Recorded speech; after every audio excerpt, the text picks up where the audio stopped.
Hello, Assalamu alaikum everyone. How are you? I hope all fine. So welcome to my Borsale Facebook page and YouTube channel. Today I have right now Cox's Bazar. First of all আপনাদেরকে দেখানি আমি যে হোটেলে ছিলাম যে সেই hotel আর চলে আসলাম কক্সবাজারের সমুদ্রের পারে আর সন্ধ্যা হয়ে গেছে যে গুড্ডি ঘুরাইতেছে বাচ্চায় গুড্ডিটি খুব সুন্দর আর বিশেষ করে এখানে দেখেন এত ভিড় মানে ঈদের পরের দিন আসলে কত ভিড় থাকলো আর এখন কি ভিড় আর কক্সবাজার যারা আসবেন তাদেরকে একটা রিকোয়েস্ট তারা একটু জুতাটা একটু সিপি হয়ে রাখেন। আমি কক্সবাজার এসে আমার 1400 টাকার জুতাগুলো হারাই ফেলছি। আমার জুতাগুলো হারাই ফেলি নাই কিন্তু কে জানি নিয়ে গেছে জুতাগুলা।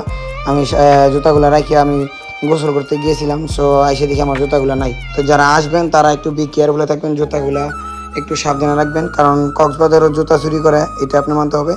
চাই দেখি যে ঘোড়া দিয়েও হাঁটতেছে, ইচ্ছা হয়েছিল হাঁটবো কিন্তু সন্ধ্যা হয়ে গেছে এর জন্য হাঁটতে পারি নাই ঘোড়া দিয়ে। আর বেশ করে এখানে অনেক মানে এই বাচ্চারা শামুকের অনেক কিছু বিক্রি করতেছে। তো যাই হোক, আর এই জায়গায় আসলে আমরা একটা ব্রাঞ্চ পেলাম না খালি, সো আমরা হেঁটেই মানে দিন কাটাইলাম আর কি। যাই হোক, এখানে আসলে মানে কি বলবো, অসাধারণ বাতাস, ঠান্ডা, আল্লাহর কুদরত কি বাতাস। এই বাতাসে আপনি এখানে কি বলবো, এসির থেকে বেশি ঠান্ডা বাতাস। যাই হোক, thank you so much for watching my video. ভালো লাগলে শেয়ার দিয়ে সবাইকে দেখার সুযোগ করে দিবেন। আসসালামু আলাইকুম রহমতুল্লাহি ওয়া বারাকাতুহু।